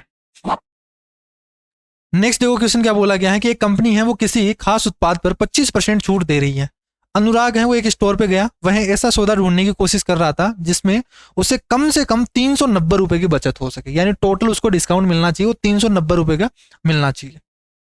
अगर प्रत्येक वस्तु की कीमत है वो 340 रुपए है, प्रत्येक वस्तु है वो 340 रुपए है, और वो कंपनी है वो क्या करती है, 25% डिस्काउंट देती है, यानी ये मार्क प्राइस है 340, तो इस पे 25% का डिस्काउंट मिलेगा, तब एक डिस्काउंट मिल गया। अब इस तरीके के कितने प्रोडक्ट उसको खरीदने चाहिए ताकि ये 390 उसका कम से कम इतना तो मिल ही जाए। ठीक है, तो पहली चीज तो आपको ये देखना है भाई उसको डिस्काउंट कितना मिल रहा है इस 340 रुपए पर एक प्रोडक्ट पे, वो देख लीजिए आप। वो 340 का 25% का मतलब 1/4 डायरेक्ट। ठीक है, 25% का मतलब 1/4 हो गया, 1/4 ही निकालते हैं, तो 4 × 32 और 4 × 5 = 20, यानी एक प्रोडक्ट पर उसको 85 रुपए का डिस्काउंट मिल रहा है। एक प्रोडक्ट पर उसको कितने का मिल रहा है, 85 रुपए का डिस्काउंट मिल रहा है, आपको चाहिए 390 रुपए का। तो यहाँ पे आप जो देखोगे भाई, यहाँ तो एक तरीके से तो ये कर लो भाई, 390 को 85 से डिवाइड करके देख लो तो लगभग कितनी बार जा रहा है। ठीक है, या फिर जोड़ जोड़ के देख लो, यहाँ से 85 का डबल करोगे भाई, दो वस्तुओं में तो उसको कितना हो गया, 8 दूनी 16, 170 रुपए का हो गया। दो अगर प्रोडक्ट खरीदेगा तो 170 रुपए का डिस्काउंट मिल गया, अगर दो और खरीदेगा तो 170 रुपए का, यानी 340 रुपए का तो हो गया। अभी भी यहाँ पे उसके पास 50 रुपए बचे हैं, लेकिन 50 रुपए का तो यहाँ पे कोई डिस्काउंट नहीं है, तो आपको एक और वस्तु खरीदनी ही पड़ेगी, तब यहां से आपको 85 रुपए का और डिस्काउंट मिल जाएगा, तब 390 से आपको क्या हो जाएगा, ज्यादा डिस्काउंट हो जाएगा ओवरऑल। ठीक है, तो कितनी वस्तुएं खरीदनी पड़ेगी, अब ऐसा तो होगा नहीं कोई दूसरा प्रोडक्ट खरीद ली तो एग्जैक्ट यहाँ पे 390 ही बन जाए, तो कम से कम अगर 390 का डिस्काउंट चाहिए तो आपको 5 वस्तुएं तो खरीदनी पड़ेगी आपको, 2 तो यहाँ पे, 2 यहाँ पे और 1 यहाँ पे। ठीक है, ये हो गया 5, आंसर आ जाएगा 5। नेक्स्ट सवाल देखो यहां से क्या बोला गया है कि C-B का आपको मिनिमम वैल्यू चाहिए, मिनिमम पॉजिटिव वैल्यू चाहिए, ध्यान रखना मिनिमम नहीं, मिनिमम पॉजिटिव वैल्यू, ये पॉजिटिव भी जरूरी है, जिसमें 7 अंकों की जो संख्या है वो 12 से डिवाइड हो जाए। क्या डिविजिबिलिटी रूल वाला सवाल आ गया क्या, और ये फिक्स है, यहां से एक सवाल पूछा जाता है 9 से, 11 से, 3 से, ये इंपॉर्टेंट है। 9, 11, 3 और 4, ये 4 चीजें हैं, बहुत इंपॉर्टेंट है। देखो 12 है तो 12 में क्या आ गया आपके पास, 3 × 4, यानी 3 और 4 का आपको क्या लगाना है, डिविजिबिलिटी रूल लगाना है। मैंने पूरी चीज आपको रिवीजन करवा दी है कि 3, 4, 5, 6, 8, 10 जितने भी है इनका डिविजिबिलिटी रूल क्या होता है, ये सारी चीजें मैंने समझा दी है। तो पहली चीज तो आपको 4 का लगाना है, लास्ट के 2 डिजिट देखना है। तो मुझे बताइए सी की पॉसिबल वैल्यू क्या होगी, अगर 4 से डिवाइड करना है, 4 दूनी 8, 1 बचेगा, तो 1 और सी इस तरीके से होगा। तो अगर 4 से डिवाइड करना है तो सी की वैल्यू अगर यहाँ पे 2 हो तो 12 बन जाएगा, 4 से डिवाइड हो जाएगा। अगर सी की वैल्यू 6 हो तो 16 बन जाएगा, 4 चौक 16 हो जाएगा, और तो पॉसिबल नहीं है। तो आपके पास सी की वैल्यू कितनी है, 2 पॉसिबल है, या तो 2 हो सकता है या फिर 6 हो सकता है। ठीक है, अब यहां से अगर मुझे बी की वैल्यू निकालनी है तो 2 केस होंगे यहाँ पे, कि अगर 2 ले तो फिर क्या आएगा, अगर 6 ले तो फिर क्या आएगा। ठीक है, तो मैं पहला केस बना देता हूं कि C1 को, जो फर्स्ट केस है C1 बोल देता हूं कि पहला केस हो गया, जिसमें मैंने क्या ले लिया कि सी की वैल्यू 2 ले ली। ठीक है, अगर मैं सी की वैल्यू यहाँ पे 2 पुट कर देता हूं, मैंने 2 पुट कर दिया, तो यहां से 3 का डिविजिबिलिटी रूल लगाओगे, और 3 का डिविजिबिलिटी रूल क्या कहता है भाई, यहाँ पे जितने भी 3 बन रहे हैं उनको काट दो, 3 बन गया काट दो, 9 बन गया काट दो, 7 और 2 ये भी कट गया, 9 हो गया, 8 और 1 ये भी 9 बन गया। तो यहाँ पे क्या चाहिए, तो आप बोलोगे बी की वैल्यू जो पॉसिबल होगी इसके साथ में या तो 0, भाई यहाँ पे आप 0 पुट करोगे तब भी 3 से डिविजिबल होगा, 3 भी हो सकता है, 6 भी हो सकता है, 9 भी हो सकता है। तो क्या आपके पास यहाँ पे 0, 3, 6 और 9, क्या ये हो सकता है क्या? अगर हम 2 लेंगे, अगर हम सी की वैल्यू 2 लेंगे तो यहां से बी की वैल्यू 0, 3, 6 और 9 हो सकती है। अगर मुझे C-B चाहिए तो यहां से सी की वैल्यू 2 है, तो इसमें से मैं क्या घटाऊं, और ये मिनिमम आना चाहिए, तो 0 घटा दूं तो यहां पे क्या हो जाएगा, 2 आ जाएगा। ठीक है, तो आंसर 2 आ जाएगा। बट हमें दूसरा केस भी चेक करना है, क्योंकि ऑप्शन में आपको दे रखे हैं 2 4 1 7, ये कोई जरूरी नहीं है ये होगा, लेकिन हमें पूछा गया मिनिमम वैल्यू चाहिए, यहाँ पे मिनिमम चाहिए। तो मैं दूसरा केस लेता हूँ C2, जिसमें मैं C की वैल्यू क्या ले लेता हूँ, 6 ले लेता हूँ। ठीक है, तो मैं C की वैल्यू क्या बोल देता हूँ कि यहाँ पे C की वैल्यू है वो 6 है। C की वैल्यू मैंने बोल दी 6 है। अब जहां 3 बन रहा है वहां पे काट दो, देखो 6 भी कट गया, 9 भी कट गया, 8 और 1 9 भी बन गया, 7 और 2 9, 1 बच गया आपके पास, 1 प्लस बी हो गया, 1 प्लस बी हो गया। अगर यहाँ पे 3 बनाना है तो बी की वैल्यू क्या क्या पॉसिबल होगी, तो आप बोलोगे बी की वैल्यू 2 होंगे, यहाँ पे बी की वैल्यू 2 पुट करेंगे तो 3 बन जाएगा, कट जाएगा। अगर बी की वैल्यू 5 होगी, अगर बी की वैल्यू 5 होगी तो 6 बन जाएगा, ये भी कट जाएगा। अगर बी की वैल्यू 8 होगी तो 9 बन जाएगा, तब भी ये 3 से कट जाएगा। तो पहला केस जिसमें सी की वैल्यू अगर 2 है तो बी की वैल्यू ये पॉसिबल हो सकती है। अगर दूसरा केस हमने लिया कि सी की वैल्यू अगर 6 है तो बी की वैल्यू 2 5 और 8 होगी। क्लियर है? इन दोनों केस में से देख लो मिनिमम कहां आ रहा है। तो सी की वैल्यू अगर 6 पुट करेंगे, सी की वैल्यू 6 हो गई, और बी की वैल्यू आप यहां से क्या करना कि मिनिमम चाहिए, 2 पुट करोगे 4 आएगा, 5 पुट करोगे 1 आएगा, 8 पुट करेंगे माइनस में आएगा, वो लेना ही नहीं है। तो आप क्या करोगे, 5 पुट करोगे, मिनिमम वैल्यू यहां पे तो कितनी आ रही है, ये 1 आ रही है। यहां पे मिनिमम वैल्यू क्या आ गई, 1 आ गई। यहां पे आप सोल्व करोगे, सी माइनस बी करोगे, सी माइनस बी करोगे, तो सी की वैल्यू हमने 2 ली। अब 2 में से आप 0 घटाओगे, 2 में से 0 घटाओगे तो 2 भी आएगा, 3 घटाओगे माइनस में चला गया, तो यहां पे मिनिमम वैल्यू क्या आ रही है, 2 आ रही है। ठीक है, तो यहां पे तो मिनिमम वैल्यू 2 आ रही है, यहां पे मिनिमम वैल्यू 1 आ रही है। तो यहां पे दोनों में से मिनिमम कौन सी है, तो सबसे कम आपको बतानी है, तो यहां से ये वाला आएगा। इसके मिनिमम पॉसिबल जो वैल्यू है वो 1 है। आप गलती मत कर देना, आप एक कंडीशन ले लोगे कि यहां पे मैं क्या कर दूं, सी की वैल्यू 2 पुट कर देता हूं, और यहां पे जब सोल्व करोगे तो बी की वैल्यू 2 आएगी, सी माइनस बी की मिनिमम वैल्यू 2 आएगी। आप आंसर 2 पुट करके आ जाओगे और गलत हो जाएगा आंसर। आपने दूसरा ऑप्शन है, दूसरा जो केस है वो लिया ही नहीं, और यहां से चेक किया ही नहीं कि यहां पे एक भी मिनिमम हो सकता है। ये तो केवल एक पॉसिबल हुआ था, यहां से 2 पॉसिबल वैल्यू है, तो दोनों के साथ में चेक करनी पड़ेगी आपको, तभी आप बता पाओगे कि मिनिमम कौन सा होगा। ये जरूरी नहीं कि आपने पहला केस लिया और पहले केस में ही बता दिया कि 2 मिनिमम वैल्यू आ रही है, आंसर हो जाएगा, ये गलत हो जाएगा आपका। बहुत अच्छा सवाल है ये। इस तरीके के सवाल ही आपके क्वेश्चंस को गलत बनाते हैं। ठीक है, एग्जाम में आप कर क्या जाते हो, आपको लगता है मुझे आ गया है, बहुत ईजी सवाल है, लेकिन गलत करके आ जाते हो, क्योंकि ऑप्शन भी दिख जाता है और आपने जो अप्रोच लगाई है यहां तक बिल्कुल सही है, लेकिन आगे गए ही नहीं आप, और आगे नहीं गए तो क्वेश्चन गलत हो गया।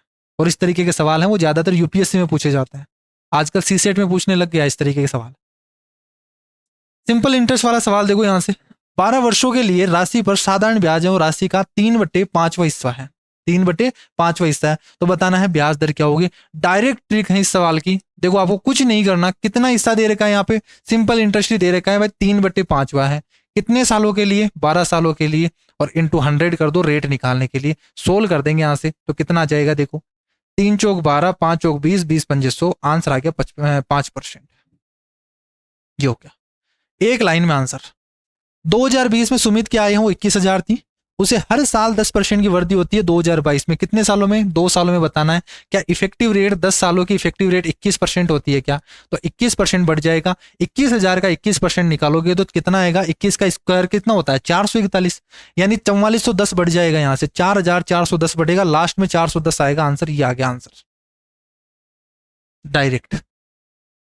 3 से 4 सेकंड का सवाल है, इस सवाल में कुछ भी नहीं करना आपको, 21% इफेक्टिव रेट हो गई 10 की, 10 प्लस 10 प्लस 10 इसका स्क्वायर डिवाइडेड बाई 100, वैसे भी निकाल सकते हो, या कंपाउंड इंटरेस्ट में आपको याद होना चाहिए 10% की इफेक्टिव रेट 21% होती है 2 सालों के लिए। 21% जब इसको बढ़ाओगे तो 21 का 21% कितना होता है 441, तो वैसे हो गया, और एक जीरो एक्स्ट्रा था तो 4410 जोड़ोगे इसमें तो कितना आ जाएगा 25,410 आ जाएगा। ये कंसेप्ट मैंने बताया था कि आपको पूरा कंसेप्ट समझा दिया है इस सवाल का। अब यहां से लगा देते हैं, इसकी प्रैक्टिस करते हैं। देखो, किसी संख्या को 2 3 5 7 से लगातार भाग देने पर शेषफल है वो इतना आता है, लगातार सक्सेसिव डिवीजन वाला सवाल है ये। तो 2 3 मैंने बताया था, यहां से इस तरीके से आप डायग्राम बना दो जब भी इस टाइप का सवाल है। इस बार लास्ट क्लास में उल्टा दे रखा था, इस बार सीधा सीधा दे रखा है। क्या बोला गया, देखो पहले है 2 से डिवाइड किया जाता है किसी संख्या को, तब यहां से रिमाइंडर 1 आता है। अगर यहाँ पे 3 से भाग दिया गया, 5 से डिवाइड भाग दिया गया और 7 से भाग दिया गया, और रिमाइंडर कितना आता है 1 4 0 और 5, ये आता है क्या यहाँ से। ठीक है, हमें ये नंबर निकालना, तो ये वाला क्वेश्चन पूछा गया था, ये इतना सा पार्ट है, ये जो यहाँ पे ये हो गया पहली चीज। अगर मैं यहाँ पे यहीं तक रखूं और ये बोल दूं नंबर कितना है, तो ये सवाल आ चुका है लास्ट शिफ्ट में। तो ये कैसे निकाला था हमने? भाई यहाँ से बोल दो कि लास्ट डिवीजन, इसमें बोल दिया था कि लास्ट में जो डिवीजन है वो एक आता है, ये बोला गया था। अगर नहीं भी देख रखा हो तो अब तो भी आप क्या मानोगे, यहाँ पे वन ही मानोगे। ध्यान रखना, लास्ट में जो डिवीजन आता है, भाग्य जो भाज्य सॉरी भागफल आता है ना, इसको बोलते हैं क्वेश्चन बोलते हैं। ठीक है, ये ध्यान रखना यहाँ से। भाई ये तो हो गया आपका डिविडेंट, ये डिवीजर सॉरी ये डिविडेंट हो गया, ये डिवीजर हो गया, ये क्वेश्चंट हो गया, ये रिमाइंडर हो गया। तो यहाँ पे जो बीच में लिखते हैं क्वेश्चंट लिखते हैं, यहाँ पे हम रिमाइंडर लिखते हैं, यहाँ पे भाग देने वाला होता है तो ये डी होता है, इस तरीके से होता है। तो यहाँ से भागफल, ठीक है, हिंदी में थोड़ा सा बहुत ज्यादा अटपटा लिखा होता है, भागफल। ठीक है, जो क्वेश्चन में दे रखा था पिछले क्वेश्चन में, यहाँ पे दे रखा था कि एक है, इसका भागफल बताएं लास्ट। इस बार नहीं दे रखा तो कोई दिक्कत नहीं, आप एक ही मानोगे। अब वहां पे नंबर में कैसे जाना है मैंने बताया, यहां से क्या करना है, इसको तो मल्टीप्लाई कर दो और यहाँ पे जोड़ दो, 7 और यहाँ से 5 12, फिर यहाँ पे गुणा कर दो तो 12 पंजे 60, जीरो जोड़ोगे 60 ही बनेगा। यहाँ पे मल्टीप्लाई करोगे तो 36 18 180, 180 में 4 जोड़ दो 184 बन गया। 184 को डबल करोगे 18 36 यानी 368, 368 में एक जोड़ोगे 369 हो गया। जो नंबर था एन है वो 369 हो गया आपके पास, 369 हो गया। अगर इतना ही पूछा हो गया होता तो आंसर 369 हो जाता, बट इसके जस्ट आगे पूछ लिया। अब वापस से देखो क्या पूछा जा रहा है, उल्टा पूछा जा रहा है वापस से कि अगर ये नंबर 359 है, 369 है, अगर इसको किससे डिवाइड किया जाए, 7 5 3 और 2 से, पहले 7 से डिवाइड किया जाए तो सक्सेसिव रिमाइंडर आते हैं उनका सम बता दो। तो अगर 7 से डिवाइड किया जाएगा, अब देखो सीधा हो जाएगा यहाँ से नंबर को, 7 से अगर डिवाइड किया जाए तो कितना यहाँ से भागफल आएगा, 7 पंजे 35 और एक बच गया तो 7 दूनी 14, कितना रिमाइंडर बचा 5, उसको लिख दो यहाँ पे। फिर किससे डिवाइड किया गया 5 से, अब इससे 5 से डिवाइड किया 10 बार चला गया, 2 रिमाइंडर बच गया। फिर किससे, यहाँ से 3 से डिवाइड किया गया, 3 3 9 और यहाँ से एक रिमाइंडर बच गया। फिर यहाँ से डिवाइड किया गया 2 से, तो 2 से डिवाइड करेंगे, एक बार चला गया, रिमाइंडर कितना बचा, एक बच गया। आपसे पूछा गया है जो रिमाइंडर आए हैं आपके पास, ये जो रिमाइंडर आए हैं इनका सम बता दीजिए। तो इन सभी का सम निकालना है, प्लस कर दीजिए, कितना आ जाएगा, 5 2 7, 7 और 2 8, यही हमसे पूछा गया है। आंसर आ जाएगा 8, ये हो गया आंसर। ठीक है, तो ये चीज का ध्यान रखना, ये सक्सेसिव डिवीजन वाला सवाल है और ये सवाल बार बार पूछा जा रहा है। इस टाइप के सवाल पूछे जा सकते हैं क्योंकि CHSL 2024 में पूछा गया है। नेक्स्ट सवाल देखो यहाँ से, ये भी अच्छा सवाल है। देखो 4 से 5 सवाल तो आपको अच्छे दे रखे होंगे थोड़े से, जिसमें आपको थोड़ा सा दिमाग लगाना पड़ेगा। बाकी के जितने सवाल हैं बहुत इजी दे रखे होंगे, बस उनको क्या कुछ ही नहीं करना, देखते ही आंसर करना, उसमें पेन लगाने की भी जरूरत नहीं है। 2 सर्किल हैं जिनकी रेडियस बराबर बराबर दे रखी है, तो मैं इस तरीके से बोल देता हूं, ये इस तरीके से 2 इक्वल, ये इक्वल हो गए। ठीक है, इनकी रेडियस कितनी है, 7 है, और 2 एक दूसरे को इस प्रकार प्रतिच्छेद करते हैं, इंटरसेक्ट करते हैं कि उनके उभयनिष्ठ जीवा है। ये जो कॉमन कोड है, ये जो कॉमन कोड है, इनकी लंबाई भी 7 ही है, ये भी 7 है, ये भी 7 है और ये भी 7 ही है। ठीक है, ये तीनों चीज 7 दे रखी है। प्रतिच्छेद का वर्ग एरिया बताना आपको, इनका क्या बताना है, जो यहाँ पे एरिया बना है उभयनिष्ठ, जो कॉमन एरिया बना है, ये जो एरिया बना है, इस एरिया को आपको क्या निकालना है, इसको एरिया बताना है, ये एरिया कितना होगा। अब देखो कैसे निकालेंगे इस सवाल को। अब इस चीज को भूल जाइए यहाँ पे कि सर्किल है कुछ भी है, मैं इस तरीके से इसको कंप्लीट बना देता हूं पूरा का पूरा। तो ये भी क्या होगा, 7 ही होगा क्या, और ये भी क्या होगा, 7 ही होगा। ठीक है, अब मैं क्या कर देता हूँ भाई, देखो ये वाला एरिया और ये वाला एरिया तो क्या होगा, बराबर ही होगा क्या ना, यानी ये इधर वाला, तो मैं इसको कट कर रहा हूँ यहाँ से, इधर वाला एरिया यहाँ से आधा एरिया निकालूंगा, इसका डबल कर देंगे, आंसर आ जाएगा। तो ये इस तरीके से सेक्टर बन गया आपका, इस तरीके से ये सेक्टर बन गया यहां से,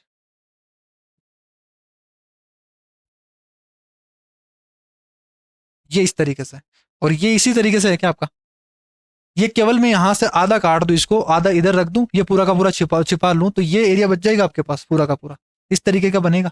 और इसमें ये भी 7 है, ये भी 7 है, ये भी 7 है। क्लियर है क्या?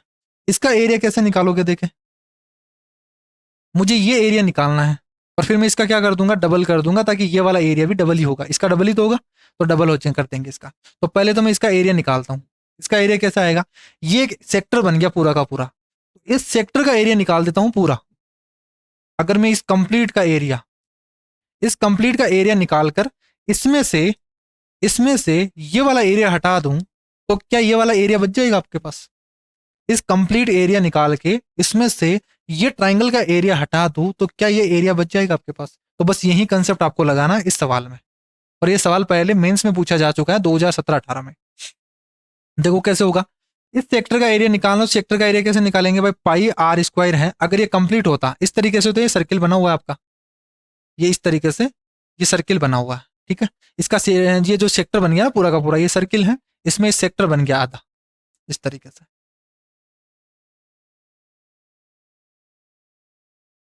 ठीक है। तो ये टोटल जो एरिया होता है ना पाई आर स्क्वायर, ये किसका होता है, 360 डिग्री का होता है। आपको किसका चाहिए, यहाँ पे एंगल कितना बनेगा भाई, ये 7 है, ये भी 7 है, ये भी 7 है, इक्विलेटरल ट्राइंगल बन गया तो एंगल कितना होगा, 60 होगा, ये भी 60 होगा, ये भी 60 होगा, इक्विलेटरल ट्राइंगल बन गया, ठीक है। तो यहाँ पे ये 60 डिग्री का हमें निकालना है एरिया, तो ये सेक्टर का एरिया आ जाएगा आपका। भाई सेक्टर का एरिया इसी तरीके से निकालना, भाई देखो ये आपका सर्किल है, अगर मुझे ये एरिया निकालना होता है, ये 7 है, ये 7 है, इस तरीके से, तो ये सेक्टर है आपका, ये एरिया निकाल रहा हूं मैं। तो total area pi are square होता है, pi are square divided by ये 360 डिग्री का होता है, हमें केवल इस एंगल का निकालना है, ये फॉर्मूला आ गया आपका। तो pi are square divided by 360 into 60, ये सेक्टर का एरिया निकालने का फॉर्मूला होता है। ये सेक्टर का एरिया आ गया, इसमें से क्या कर दो आप, इस ट्राइंगल का एरिया हटा दो। ट्राइंगल का एरिया क्या होता है, इक्विलेटरल ट्राइंगल का √3/4 भुजा स्क्वायर, यहाँ पे साइड कितनी है 7, तो 7 का स्क्वायर कर दो। क्या आपके पास इसका एरिया आ गया, क्या ये इस आधे का एरिया आ गया। अगर मैं इसको डबल कर देता हूं तो ये आ जाएगा, तो पहले तो यही निकाल देते हैं, या फिर मैं यहां से डबल कर देता हूं तो ये पूरा का पूरा एरिया ही आ जाएगा, ठीक। सोल्व करेंगे, यहां से क्या बन जाएगा, देखो पाई आर स्क्वायर डिवाइड बाई 360 है, तो यहां से सोल्व करेंगे तो 6 बार चला गया, और ये आर स्क्वायर है, ये भी आर स्क्वायर है, 7 का स्क्वायर है, बाहर आ गया, और 2 से मल्टीप्लाई होगा तो 98 आ गया, ये तो 98 आ गया। यहाँ बच गया पाई/6 माइनस यहाँ बच गया √3/4 बच गया, और यही आंसर हो गया। चेक कर लीजिए कौन सा ऑप्शन, 98 पाई/6 माइनस √3/4, ये सी ऑप्शन हो गया इस सवाल। ये केवल समझाने के लिए मैंने इतना बड़ा बताया है, आप अगर एग्जाम में इस सवाल को करोगे तो ये डायग्राम वगैरह तो ठीक है, यहाँ पे समझ में आ गया कि ये इक्विलेटरल ट्राइंगल बनेगा और ये एक का सेक्टर बन गया, तो डायरेक्ट हमें सेक्टर का एरिया लिख दोगे पाई आर स्क्वायर 60 डिग्री के, ये हो गया 60 डिग्री के लिए। इसमें से आप √3/4 भुजा स्क्वायर करोगे, यानी आर स्क्वायर ही हटाओगे, आर स्क्वायर तो कट गया यहाँ से, तो बाहर आ गया 49, इसका डबल कर दोगे 98, तो 98 बाहर आएगा, पाई/6 आएगा, √3/4 आएगा, आंसर आ गया। ऐसे इतना सा दिमाग लगाना आपको, ऐसे इतने धीरे धीरे नहीं करना कि आपको पूरा डिटेल से आप लिख रहे हो, ये केवल समझाने के लिए है। एक गोलाकार गेंद का व्यास बता दीजिए जिसका आयतन है वो इतना होता है। क्या यहाँ से गोले का जो आयतन होता है वो कितना होता है, 4/3 पाई आर क्यूब होता है क्या, इज इक्वल टू आपको दे रखा है 38.808 दे रखा, ठीक। आर क्यूब चाहिए मुझे, तो मैं आर क्यूब ना निकाल के मैं क्या कर देता हूं, इस 4 को मैं इस तरीके से भी तो लिख सकता हूं, पाई 2 इंटू आर का मतलब डाईमीटर, तो ये डाईमीटर बन गया आपका, डाईमीटर का क्यूब नहीं, ये आर स्क्वायर होता तब होता ना, यहाँ से क्यूब है 4/3 पाई आर क्यूब है, तो आर क्यूब चाहिए आपको, तो आर क्यूब निकालेंगे यहाँ से पहला काम, तो 38.808 हो गया, डिवाइडेड बाई 4 इंटू 22 की वैल्यू पाई की वैल्यू पुट करोगे 22/7, पलट के ऊपर चला गया 7, और इंटू ये जो 3 है ये पलट के कितना चला जाएगा, ऊपर चला गया 3, ये हो गया। अब इस कैलकुलेशन को सोल्व करना है, देखो किससे डिवाइड करते हैं अपन, 4 से डिवाइड कर देते हैं, नीचे जो पॉइंट है ये तो हट के क्या हो जाएगा, 3 जीरो लग गया, 4 से डिवाइड कर देंगे, 4 × 32, 4 9 36, 4 7 28, 4 दूनी 8, 22 से डिवाइड कर दीजिए, 22 चौक 88 हो गया, और कितना बच जाएगा 9, 22 चौक 88 हो गया, और 22 से कम 22 हो गया, 441 और 7 या 21, तो 21 का क्यूब भी लिखा हुआ है क्या, तो आर की वैल्यू कितनी आ गई, 21 आ गई, नीचे 3 जीरो था, तो यहाँ पे क्या हो जाएगा, पॉइंट हो जाएगा, तो 2.1 हो जाएगा। 21 का क्यूब है ना, यहाँ पे 21 का क्यूब है, नीचे 1000 है, तो 21 डिवाइडेड बाई 10 होगा, तो यहाँ पे 2.1 हो गया, तो डायमीटर कितना हो गया, इसका डबल कर दोगे 4.2 हो गया, आंसर आ गया 4.2 हो गया। क्लियर है क्या, अब डीआई के सवाल कर लेते हैं अपन कंप्लीट, ये हो गया आपके सारे सवाल। तो 2 से 3 सवाल ऐसे होंगे जो थोड़े से अच्छे लेवल के होंगे, बाकी के इजी सवाल आते हैं। पहला सवाल देखो, यहाँ से पूछा गया है यहाँ से कि इसमें जो सबसे अधिक परिवर्तन किस में हुआ है, राजस्व मैगजीन में, which year shows the highest change in the revenue obtain from magazines, magazine से, मैगजीन कौन सा है, ग्रीन वाला, तो ग्रीन में सबसे हाईएस्ट चेंज कहाँ हुआ है, तो देखो 31 है, 31 से कितना चेंज हो गया यहाँ पे 39, तो कितना चेंज हो गया, +8 बढ़ गया। 39 से 45 हो गया, ठीक है, 39 से 45 हो गया तो कितना बढ़ गया आपके पास, +6 हो गया। और 45 से 50 हो गया, +5 हो गया। सबसे ज्यादा चेंज कहाँ हुआ, यहाँ पे। किसमें चेंज हुआ, 1990 में हुआ है। 1990 आंसर आ जाएगा। नेक्स्ट सवाल देखो, यहां से पूछा गया है यहां से कि the difference between the average production for all state in both years. तो आपको यहां से एवरेज बताना है और इनके बीच में डिफरेंस बताना है, ठीक है। तो मैं क्या कर देता हूं भाई, एवरेज निकालने के लिए क्या करते हैं भाई, सभी का सम निकालेंगे, डिवाइडेड बाय नंबर ऑफ करेंगे, 1 2 3 4 है तो 4 से डिवाइड करेंगे। यहां सम निकालेंगे, फिर 4 से डिवाइड करेंगे और फिर डिफरेंस करेंगे। तो मैं ये कर देता हूँ, सम निकाल लेता हूँ, सम का यहाँ पे डिफरेंस कर दूं, फिर 4 से डिवाइड कर देता हूँ।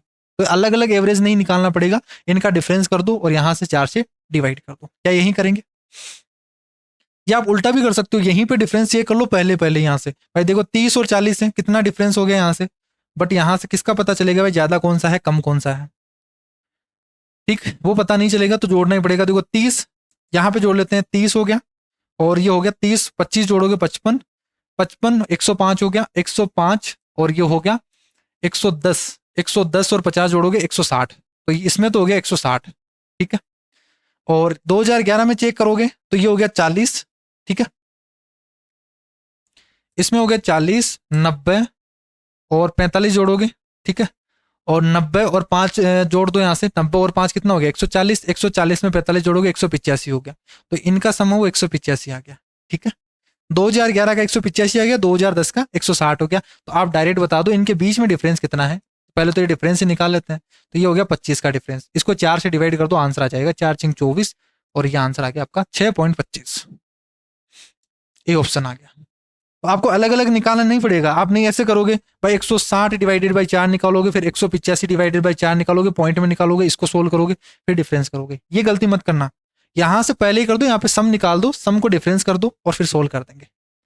या फिर आप यहां से कर सकते हो, वो तरीका भी लगा सकते हो मेरे अनुसार। एक बार चेक करते हैं, देखो यहाँ पे डिफरेंस कितना है, यहाँ पे प्लस का 10 है, यहां चेक करोगे तो कितना डिफरेंस आ गया, देखो 25 है और 25 से कितना हो गया 50 हो गया, यानी प्लस का 25 बढ़ गया। यहां चेक करोगे तो 50 से 45 हो गया, -5 हो गया।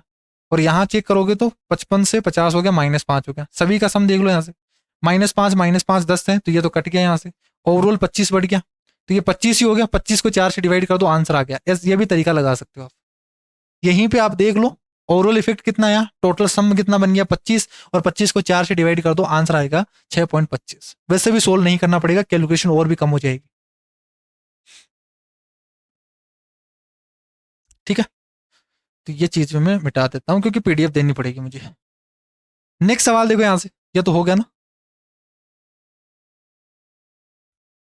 डीए का सवाल देखो यहां से, क्या बोला गया है कि find the failed percentage of section C in at least one of the two examination. देखो यहां से दे रखा है कि यहाँ हाफ ईयरली और एनुअल एग्जामिनेशन हुआ है ए बी सी सेक्शन में और क्लास 10 के, और बताना है यहां से कि find the failed percentage of section C. तो सेक्शन सी में फेल होने वाले स्टूडेंट्स का परसेंटेज बताना है जो at least one of the two examination में फेल हो जाते हैं। कम से कम दो परीक्षाओं में से एक परीक्षा में क्या हो जाए, वो फेल हो जाए। यानी कम से कम का मतलब क्या है कि एक में तो क्या हो जाए, फेल हो जाए, या दोनों में फेल हो जाए। कम से कम एक में तो होना ही चाहिए आपका। तो देखो कम से कम एक में, दोनों में फेल हो जाते हैं तो कितने स्टूडेंट हैं, 12 स्टूडेंट है जो दोनों में फेल हो जाते हैं। ये क्या हो गया, तो 12 स्टूडेंट तो यहाँ पे फेल हो जाते हैं। और student fail in half yearly but pass in annual exam, तो ये भी कम से कम एक में तो हो ही रहा। Studying student past in half yearly but fail हो जाते हैं एनुअल में, तो ये भी एक सब्जेक्ट में तो फेल हो ही रहे हैं। तो यहाँ पे इतने स्टूडेंट क्या हो गए, कम से कम ये तो फेल हो ही रहे हैं। या तो कम से कम एक में हो जाए या फिर दोनों में फेल हो जाए, तो ये भी लेना आपको। तो 12 6 18 या 12 8 20, 20 और 6 26, तो 26 स्टूडेंट फेल हो रहे हैं। कितने में से, टोटल निकालो यहाँ से, टोटल कितना हो जाएगा, देखो 26 और 35 और जोड़ दो तो ये हो गया आपके पास 3 2 5 61।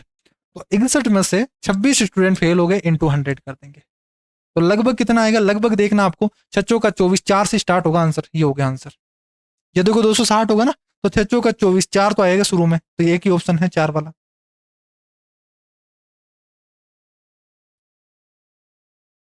लास्ट क्वेश्चन देखो डीआई का एक और, क्या पूछा गया है इसमें कि 2016 से 2021 तक की कारों का उत्पादन दर्शाता है।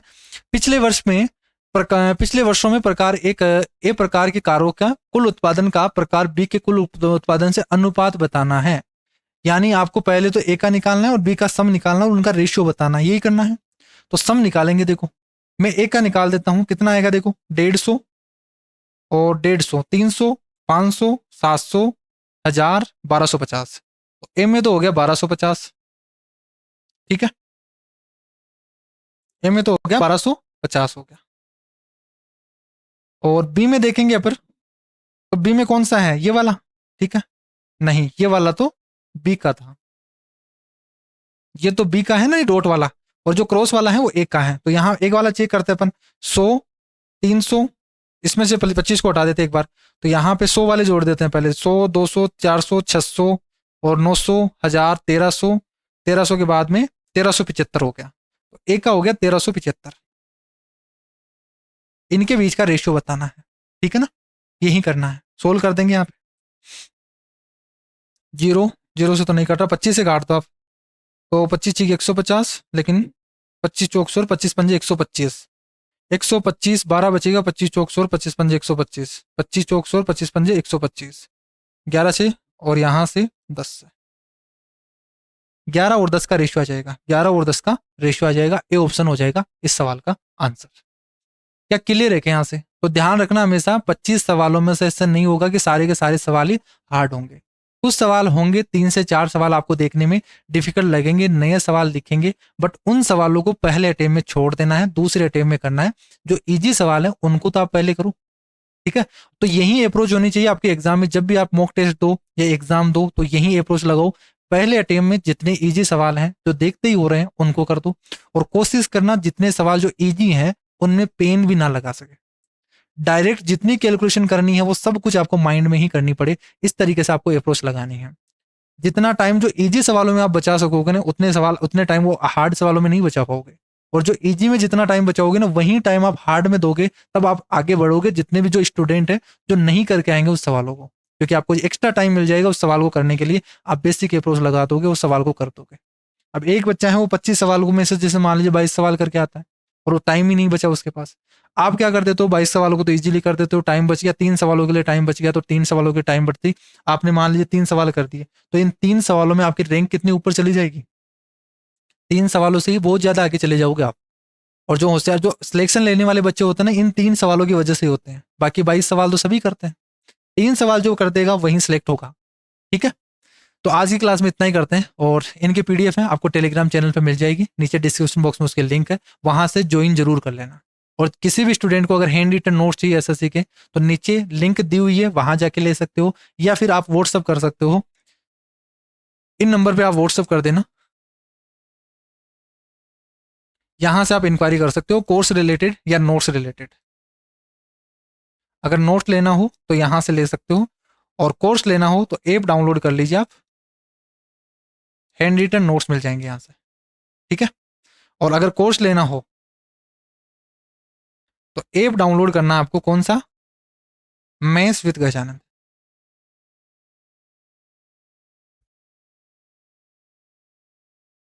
ठीक है। तो इस पे आपको कोर्स मिल जाएगा। अगर हैंड रिटन नोट्स चाहिए आप व्हाट्सएप पे इंक्वायरी कर सकते हो, यहाँ से सारे नोट्स मिल जाएंगे आपको। क्लियर है? आज की क्लास में इतना ही करते हैं, नेक्स्ट क्लास में मिलेंगे एक नई शिफ्ट के साथ में। तब तक के लिए bye bye, take care, thank you.